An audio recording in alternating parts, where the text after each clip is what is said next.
This is a part 3 to the scariest things caught on doorbell cameras. And once again, by the end of the video, you may consider getting one yourself. In this footage that a viewer sent me, a person can be seen crouch walking towards his front door through his doorbell camera. The person was wearing a hat, face mask, and sunglasses, allowing none of his face to be seen.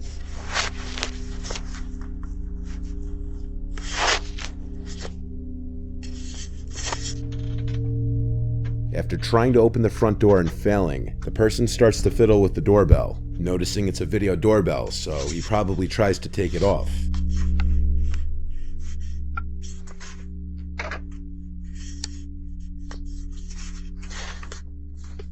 What likely happened was that when he realized that he couldn't get the doorbell unmounted without a special screwdriver, he started to hold his hand in front of the camera after ringing the bell. The viewer told me that this happened at 2 in the morning, and so when he heard his doorbell and ring notification go off, he instantly went to his phone to check who was at the door, only to see exactly what you're seeing. The man then walks past the doorbell to the side of the house, and by this point, the homeowner was on the phone with 911 reporting the incident. While on the phone with 911, the homeowner heard the doorknob to the side entrance door being fiddled with, and this was a door that he had been known to leave unlocked accidentally from time to time. However, luckily on this night, that wasn't the case. Since the intruder couldn't simply walk in through either door, he started to say hello repeatedly through the door, in an off-putting tone that sounded so overly friendly that it was creepy. The 911 operator told the homeowner not to open the door or to even acknowledge the person. The person would then start to bang on the door for a few moments until seemingly giving up. The police showed up but couldn't help out much based on the video. Later that night, the homeowner received another notification that there was movement at his front door. When he checked the video feed, he couldn't see anyone. He still has no idea who was under that mask and glasses. This following footage was also captured by a viewer's doorbell camera at their old house, which is still active while he tries to sell it. One morning at around 4:30 a.m., his cameras detected a man running from across the street from his neighbor's home, across his front yard, and up to his front door.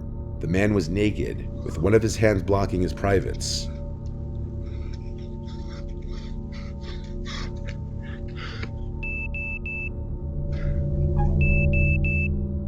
The footage was caught from 2 angles.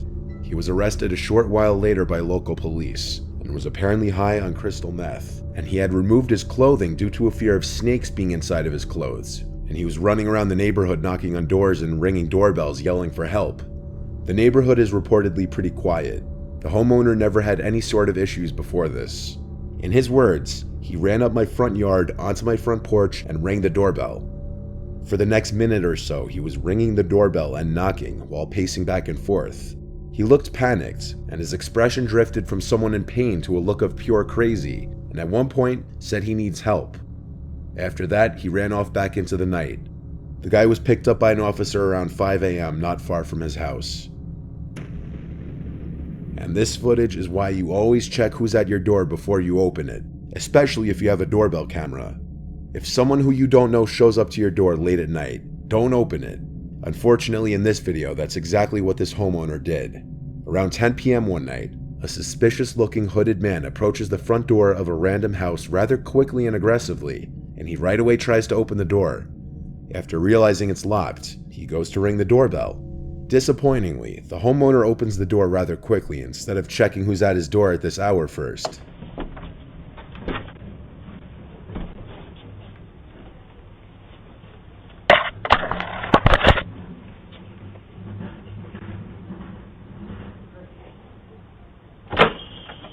Hello. Hi. How far are you, sir? Who are you? Aaron right now. How are you? Good. You need to leave. How far? Out there. What's the stairs from? What? What's the stairs here? Come on, where are you going? What's the stairs here? Goodbye, you.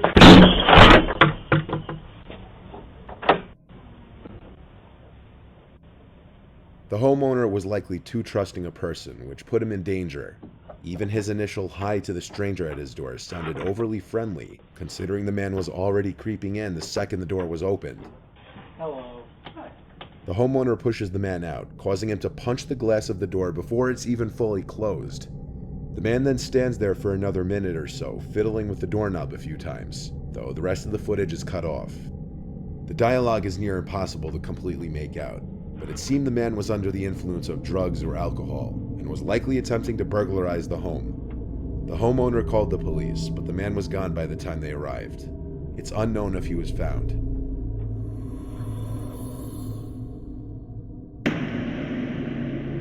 This image was posted from the owner of a Ring camera and a Facebook group to caution others. The woman warned in her post to beware a strange man wearing a white mask lurking around the neighborhood after her camera caught him trying to look into her home a little after 10 p.m. one night. The woman said, "I just want my neighbors to be aware and safe. Please, if possible, share this post. Screenshots are welcome." Not sure what colors he was wearing, but had a hoodie and jeans on. The disturbing picture shows the man in the mask looking directly into the camera. This is exactly the type of image that you'd never want or expect to see come up on your doorbell camera footage. But it's also the kind of image that would make you sure as hell grateful that you had one. Neighbors of the woman also reported seeing the man walking around and approached their front doors. Thankfully, no one opened the door to him. On May 1st, 2020, around 9:40 p.m., around the beginning of the COVID lockdown, a 45-year-old dad, Raymond Hawkins, opened the door to who he believed to be a delivery driver dropping off a parcel. Due to new methods of delivery at the time because of COVID, the alleged delivery driver backed away from the front door to supposedly keep his distance and claimed he needed to take a picture of the package at the doorstep, something many delivery drivers must do for more expensive packages.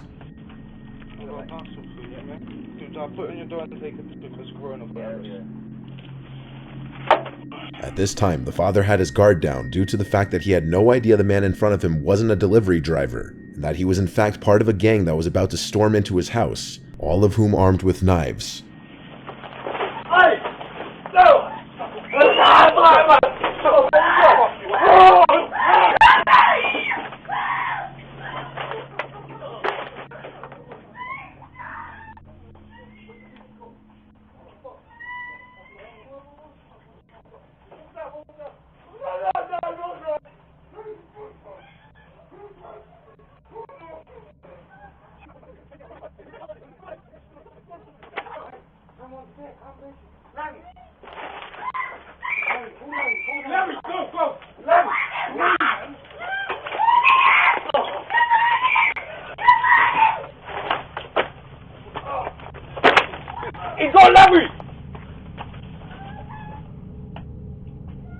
Christopher Sargent, the fake delivery driver, lunges at Raymond with a knife and attacks him when he goes to pick up the package, while 3 other masked men follow from behind. Muffled cries come from the house, as there's a struggle between Raymond, his wife, and the robbers. The robbers are only in the house for a few moments before being seen fleeing the house with thousands of dollars worth of items. Raymond and his son suffered non-life-threatening injuries, while his sons were described to be worse. 2 of the culprits would be arrested, Anthony Lascelles and Christopher Sargent, who were both charged with aggravated burglary and possession of a knife. The other 2 culprits were never found. One thing that can be learned from a lot of these videos is that some people will go to crazy lengths to trick other people. The major red flag in this case was that the supposed delivery was taking place at 9:40 p.m., which is way past the time any notable delivery company will deliver packages, usually the latest being 7 p.m. On April 10th, 2020, this was the footage taken by the Ring doorbell of a viewer's friend Kayla in a small California town. Kayla was being stalked by her crazy former friend Thomas, who became obsessed with her over time and would constantly express his alleged love for her, despite her telling him numerous times that she didn't feel the same way. The week that this footage was taken, Kayla was bombarded with texts and voicemails from Thomas. And as you can see if you care to pause the video and read some of the texts, it starts with what seems to be Kayla accepting his apology for his behavior. However, as the texts and voicemails just keep coming in, she begins to realize how crazy he may be. What you're about to hear are some audio clips from different voicemails he's left on her phone after she had stopped answering him. Hey, Kayla. Listen, I want to make sure you're not too worried about what happened at the party last week. I had an amazing time, and I think you're goddamn beautiful. And I'm sorry I got so sick. I wanted to come be with you while you were getting ready and I was just so totally out of it, and I'm sorry. God, I think I might love you, and I'm sorry, and I'm gonna give you some space, and I want to be there for you, and be there for you, and I can't get you out of my fucking head, and I want to be there for you. God damn it. So fucking God damn it. And all I can do is think of you and want to be with you, and I want to be with you. I want to be your Flynn Rider, and I want to be everything to you. God damn it, babe. You're fucking amazing. You are amazing. You're my knight in shining armor, and I'm so fucking terrified of you. And God, I love you so much. So much. Please call me back. No, I lied. I'm not going to give you some space. I'm sorry. I'm coming over. I know you're up and thinking about me. I'm sorry. I'm fucking, God, I'm not sorry. God, I'm coming over. Fucking, I'm already driving. I've been driving the whole time. God damn it. I'm coming over. Fucking, I'm not going to give you space. I know you called me back. I saw that. Yep, I know you're up thinking about me.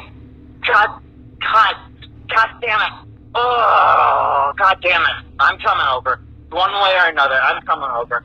Fucking whatever, however, whatever. God, I'm coming over. I'll see ya. I'll be there in like 10 minutes or whatever. I mean, whatever. I'm coming over right now.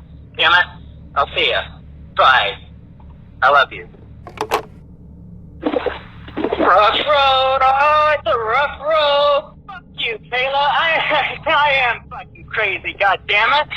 What? Fuck you. I'll drive into the field. God damn it. Things like that, son. Fuck you. Fuck you, Kayla. I am goddamn crazy. I'm crazy for you. God damn it. I'll do it. I'll do it. I'll do it for you. I am crazy. Oh, that one could be a cop. That one could be a cop. We just don't know. All right. I'll settle. Anything for you, my queen. Anything for you. I'll settle. I'm going slow. My phone is dying anyway. I'm still going to drive by your house in the middle of the night, though. And I dare you not to have your blinds open to check. I'm crazy. Maybe you'll never know if I did it. I'll do it. The footage of him showing up to Kayla's house was right after one of his phone calls saying he's coming over, even though it was clear by this point she wanted nothing to do with him. Eventually, Kayla and her friend Ravon would find out that Thomas wasn't even his real name. His real name is Matthew. He'd been using the fake name Thomas Castle, which was a reference to the Marvel character The Punisher. Thomas was a reference to Thomas Jane, the second actor to play the Punisher, and Castle was a reference to Frank Castle, the Punisher's last name. The fact alone that he had been using a fake name with his friend and supposed love of his life was already a huge red flag, and maybe a sign that he was hiding something in his life. The ring footage was taken at 2 in the morning, and after leaving, he would go on to send some more texts, which would progressively get angrier. 4 days after this footage was taken, Kayla and her friend went to the police and filed for a restraining order. He left her alone about a month or so after the restraining order was put into place. Kayla blocked his number and blocked him on social media, and reportedly he basically disappeared from the world, and no one knows where he is now.